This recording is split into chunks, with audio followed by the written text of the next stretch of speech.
Meus amados irmãos, a paz do Senhor.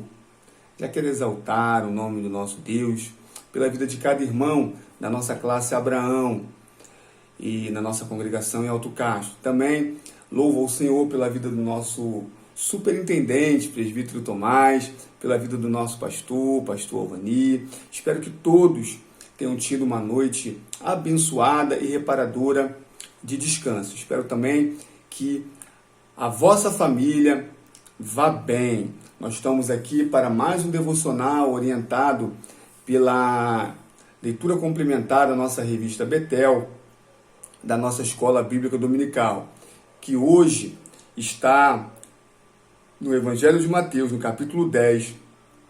A revista orienta a leitura do 37 ao 39, mas eu vou ler para os irmãos do 34 ao 39, que diz assim: Não pensem que eu vim trazer paz à terra. Não vim trazer paz, mas espada. Pois vim causar divisão entre o homem e o seu pai, entre a filha e a sua mãe, entre a nora e sua sogra. Assim os inimigos de uma pessoa serão os da sua própria casa. Quem ama o seu pai ou a sua mãe mais do que a mim, não é digno de mim. Quem ama o seu filho ou sua nora mais do que a mim, não é digno de mim. E quem não toma a sua cruz e vem após mim, não é digno de mim. Quem acha a sua vida, a perderá. E quem perde a vida por minha causa, esse a achará. Aleluia! Que texto maravilhoso, né, queridos? Um texto que nos confronta. Lembrando os irmãos que nós estamos nos preparando para a lição de número 7 desse trimestre. Então, nós estamos aí quase ultrapassando já a metade do trimestre. E nós temos falado, no próximo domingo nós falaremos na lição que tem por título Abraão e a prova da fé. Essa lição, ela basicamente é o estudo do capítulo 22 de Gênesis, onde Deus manda que Abraão ofereça o seu único filho, o filho da promessa, em sacrifício a Deus.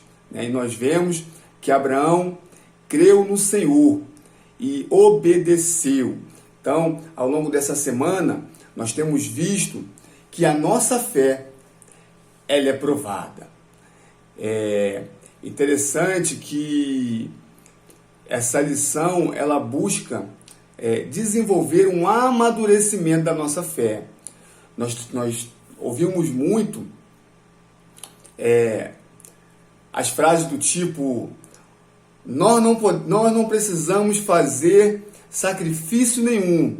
O único sacrifício que deveria ser feito foi feito por Jesus na cruz do Calvário. Amém! Mas nós estamos aprendendo que essa fé que nós depositamos em Cristo Jesus, ela também é provada. Aleluias! O apóstolo Pedro, ele diz que assim como o ouro é provado pelo fogo, assim também a nossa fé é provada. Então, essa fé que nos salva, a fé que nós depositamos em Deus através do seu Filho, Jesus Cristo, ela não é qualquer fé. Nós temos visto que a nossa fé nas promessas, ela vem contaminada, ela vem com incertezas, ela vem com impurezas, né? E Deus, ele vai lapidando, né? Ele vai nos capacitando, ele capacita a nossa fé, de maneira que nós precisamos ser achado em fé de uma maneira diferente de quando nós iniciamos. Nós vemos que no início do chamado de Abrão, ele sai crendo que Deus lhe daria um filho. E Deus precisava mostrar para Abrão que os propósitos dele para a vida de Abrão era maior, excedia a sua vida, a sua família, e alcançaria todas as famílias da terra. Então Deus passa a se revelar a Abrão para que ele pudesse entender que o Deus que o chamou é um Deus todo-poderoso, né? É o Deus, é o Shaddai, né?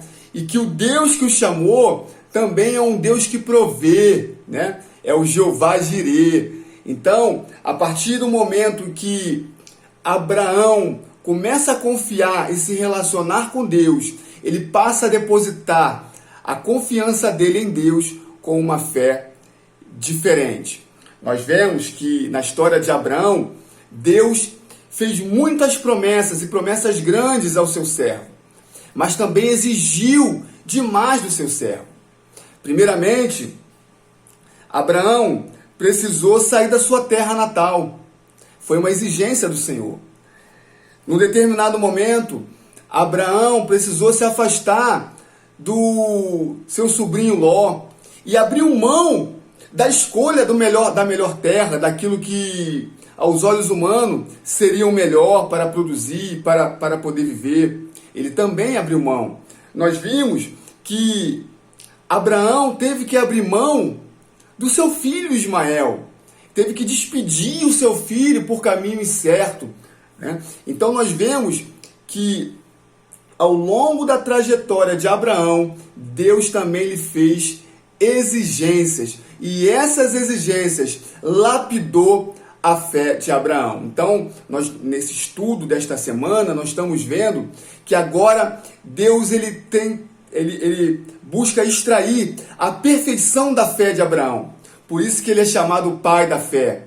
Porque agora Abraão teria que entregar ao Senhor. Olha que coisa linda, queridos. Abraão teria que entregar ao Senhor o principal motivo que fez ele seguir ao Senhor. O Senhor o pede a principal motivação que fez com que ele pegasse a sua família e andasse por caminhos incertos. Aquilo que ele aguardou 25 anos para ser cumprido. Nós falamos no último devocional que parece até ser contraditório o mandamento do Senhor, porque Deus pede aquilo que Deus havia revelado a ele, que era promessa, que era propósito. Mas Abraão creu no Senhor. Aleluias! Louvado seja o nome do Senhor. Isso para nos dar, por exemplo, a qualidade de fé que Deus exige de nós. No texto que nós lemos, em Mateus capítulo 10, do 34 ao 39, né, nós costumamos ouvir as pessoas dizerem, e é uma verdade, que o texto sem contexto é pretexto. Então, nós precisamos compreender a palavra de Deus com base numa visão mais ampla, dentro do contexto que aquele versículo ele está inserido. No capítulo 10 de Mateus, Jesus está dando instrução aos 12. O capítulo 10, ele inicia com a escolha dos 12 apóstolos. Então, o Senhor vai começar a dar orientação aos 12 apóstolos. Esses homens estavam prestes a sair em missão e de pregar a palavra de Deus, de espalhar aquilo que eles haviam aprendido pelo Senhor. E Deus o concederia autoridade para operar prodígios semelhantes ao que o Senhor havia operado. Eles curariam enfermos, eles expulsariam demônios e pregariam a palavra de Deus com autoridade. E dentre as instruções que o Senhor dá aos 12 apóstolos, aos 12 enviados, aos 12 escolhidos, vocês encontrarão dificuldades. Enche meu coração de tristeza em ver que a igreja do nosso tempo tem dedicado um esforço muito grande para que apresentar o reino como um reino de bênçãos e de facilidades. É claro que o reino de Deus é um reino de promessas, e as promessas de Deus são promessas de bênçãos para as nossas vidas. Mas nós precisamos ter a maturidade de entender que Deus, ele prova a nossa fé. Como discípulos de Cristo, e aqui é o contexto desse versículo que nós lemos, é a fase do discipulado.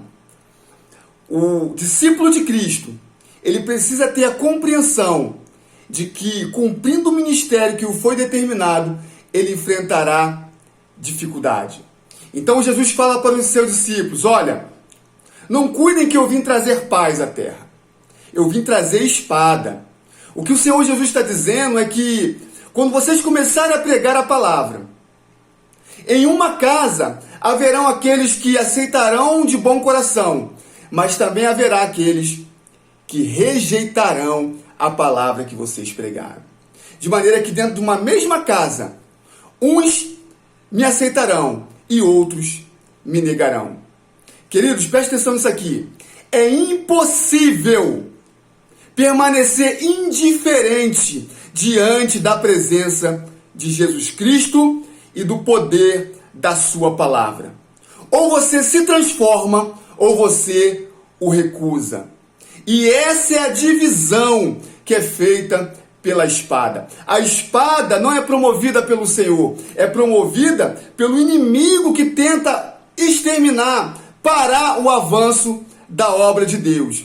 E aquele que é chamado para ser discípulo de Cristo precisa enfrentar essa divisão. Louvado seja o nome do Senhor. E aí vem essa palavra dura, em que haverá divisão entre o homem e o seu pai, entre a filha e a sua mãe, entre a nora e a sua sogra, de maneira que os inimigos de uma pessoa serão os da própria casa. Aqui o Senhor está nos ensinando que o nosso amor a Deus tem que superar o amor que nós temos pela nossa família. E o exemplo disso é quando Abraão entrega o filho da promessa. Nosso pastor, ele frequentemente ensina, que primeiro nós temos que amar a Deus e Jesus Cristo. Essa é a prioridade da nossa vida.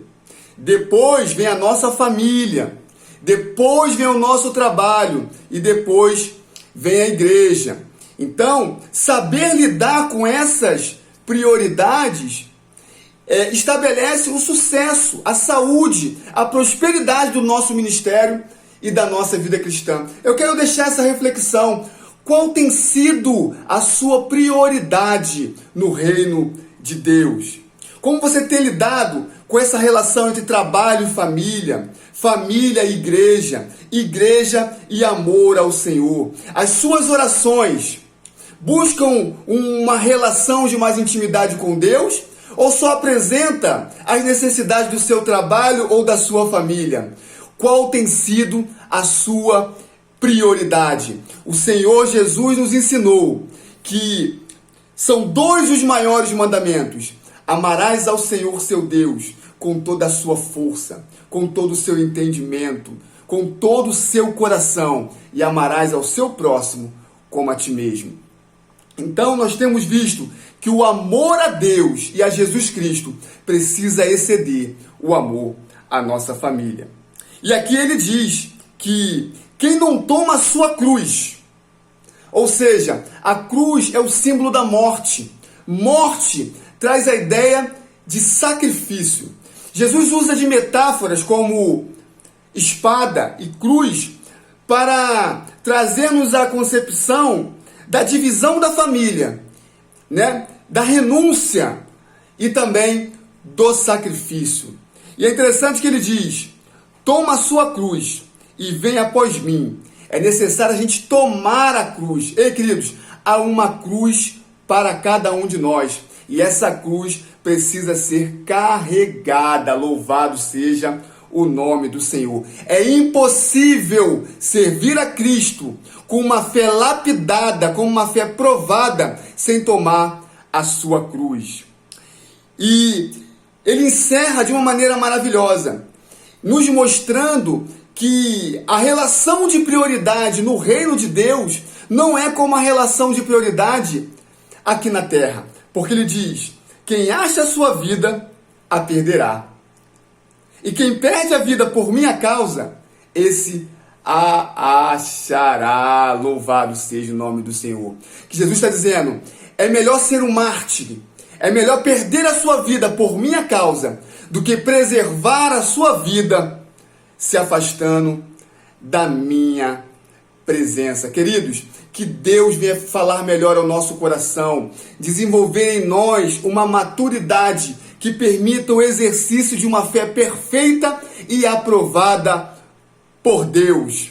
Que Deus te abençoe, que esta palavra traga vida ao seu dia, alegria à sua vida, ao seu dia, fortaleça a sua fé no nome de Jesus. Querendo Deus, amanhã nós estaremos aqui para mais um devocional orientado pela nossa leitura complementar da nossa revista.